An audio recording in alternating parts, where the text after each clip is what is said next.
അത് സ്ത്രീയെ ഇങ്ങനെ ചൊൽപ്പടിയിൽ നിർത്തുന്നതാണ് ആണത്വം എന്ന് കരുതിയ ചില പുരുഷന്മാരുടെ തെറ്റിദ്ധാരണകളാണ്.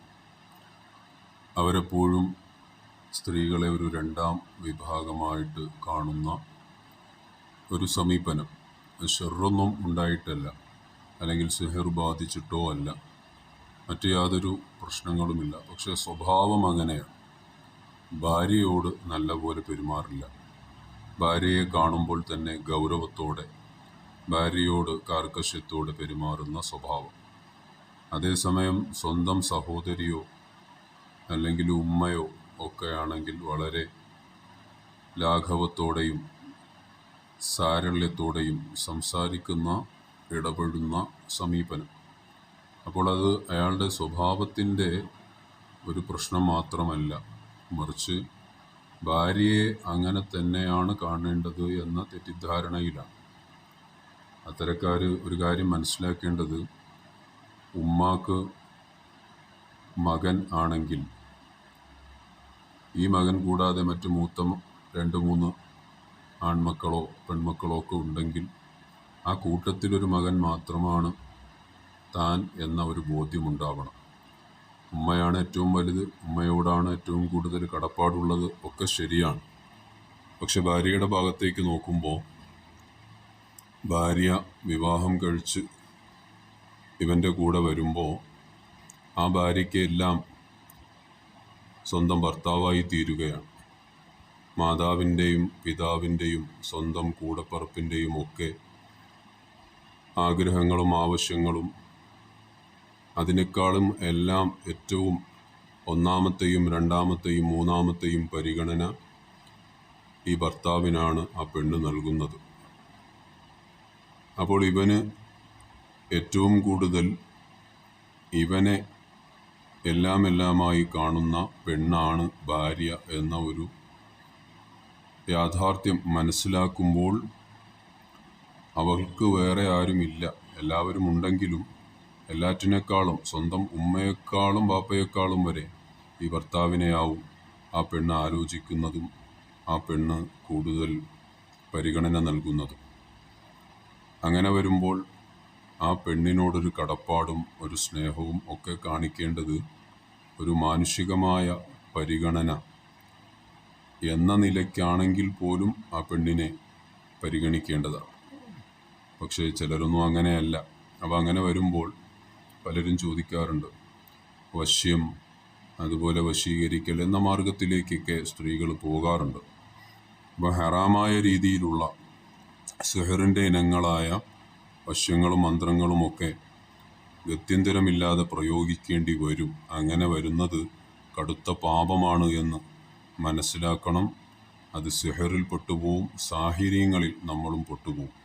അങ്ങനെ വരുമ്പോൾ കുറഞ്ഞ കാലത്ത് ഭർത്താവ് ചൊൽപ്പടിയിലാകും, അല്ലെങ്കിൽ സ്നേഹിക്കും. അതിനുശേഷം ആ ഭർത്താവിന് തന്നെ ഒരുപാട് പ്രയാസങ്ങളും ബുദ്ധിമുട്ടുകളും ഒക്കെ വന്നു ചേരാൻ സാധ്യതയുണ്ട്. മാരകമായ രോഗങ്ങൾ വരെ പിടിപെടാൻ സാധ്യതയുണ്ട്. അപ്പം അതിന് പരിഹാരമായി വിശുദ്ധമായ ഖുർആനിൻ്റെ ആയത്ത് വെച്ച് ഹലാലായ മാർഗത്തിലുള്ള ആവശ്യമാണെങ്കിൽ, ന്യായമായ ആവശ്യമാണെങ്കിൽ, ന്യായമായ ആവശ്യം എന്ന് പറഞ്ഞാൽ ഇത്തരത്തിൽ അപാകതയുള്ള ഒരു പുരുഷൻ സ്നേഹിക്കുന്നില്ല എന്നാണെങ്കിൽ ഇത് ചെയ്താൽ തീർച്ചയായും ഫലം ലഭിക്കും. അതെങ്ങനെയെന്ന് വെച്ചാൽ, ചില സ്ത്രീകളുണ്ട്, അവർക്ക് ഭർത്താവ് സ്നേഹിക്കുന്നുണ്ട്, ഭർത്താവ് എല്ലാ കാര്യങ്ങളും നിറവേറ്റി കൊടുക്കുന്നുണ്ട്. പക്ഷെ എന്നാലും അതുപോരാ, ഭർത്താവ് താൻ പറയുന്നത് മാത്രമേ കേൾക്കാവൂ. മാതാവിനെയും അവരുടെ സഹോദരങ്ങളെയും കുടുംബക്കാരെയും ഒന്നും മൈൻഡ് പോലും ചെയ്യരുത്, അവരുമായി സഹകരിക്കരുത്, അവരുടെ കാര്യങ്ങളിൽ സ്നേഹം പ്രകടിപ്പിക്കരുത്, അവരുടെ ആവശ്യങ്ങൾ നിറവേറ്റി കൊടുക്കരുത്. തന്നെ മാത്രം പരിഗണിക്കണം, നോക്കണം എന്ന ചിന്താഗതി, അത് മോശപ്പെട്ട ചിന്താഗതിയാണ്. അതിനുവേണ്ടി, അത്തരക്കാർക്ക് വേണ്ടിയുള്ളതല്ല ഇത്. വശ്യമെന്ന് അല്ല പറയേണ്ടത്. യഥാർത്ഥത്തിൽ ഇത് അല്ലാഹു സുബ്ഹാനഹു വ തആലയുടെ ആയത്ത് കൊണ്ടിട്ടുള്ള ന്യായമായ ആവശ്യത്തിന് അവർക്ക് അർഹതപ്പെട്ട, ഓരോ ഭാര്യമാർക്കും അർഹതപ്പെട്ട സ്നേഹം ഭർത്താവിൽ നിന്നും ലഭിക്കാൻ വേണ്ടിയുള്ളതാണ്.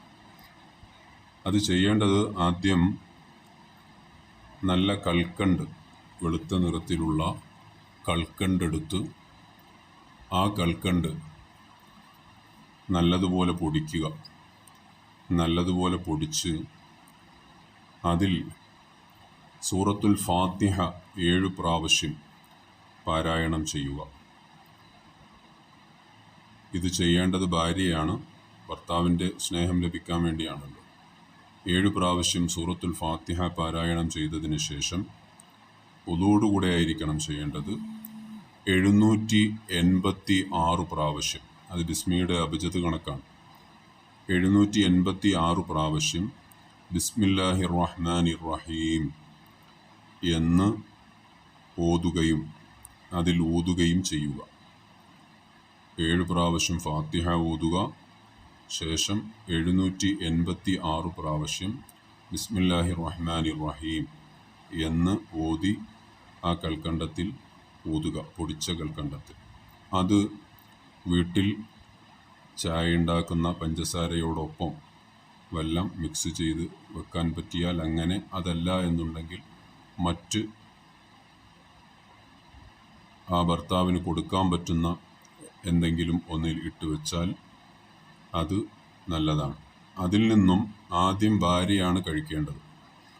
ആദ്യം ഭാര്യ കഴിക്കുക, പിന്നെ ബാക്കി ഭർത്താവിന് നൽകുക. 7 ദിവസമാണ് അത് ചെയ്യേണ്ടത്. അതിനുശേഷം പിന്നെ വീണ്ടും ആവശ്യം വന്നാൽ വീണ്ടും ഓതേണ്ടി വരും.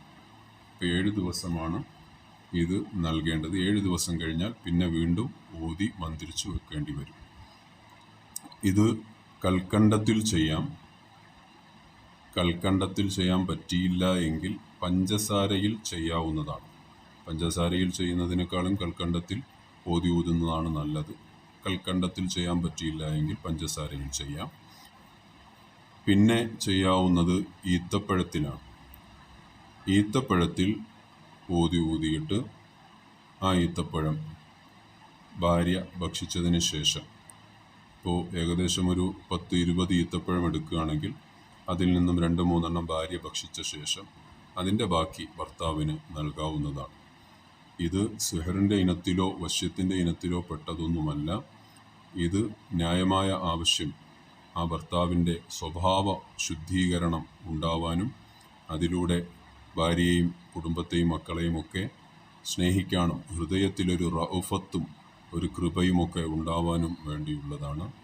ഇത് ചെയ്യുക. അല്ലാഹു സുബ്ഹാനഹു വ തആല കുടുംബജീവിതങ്ങളിൽ സന്തോഷം പ്രദാനം ചെയ്യുമാറാകട്ടെ.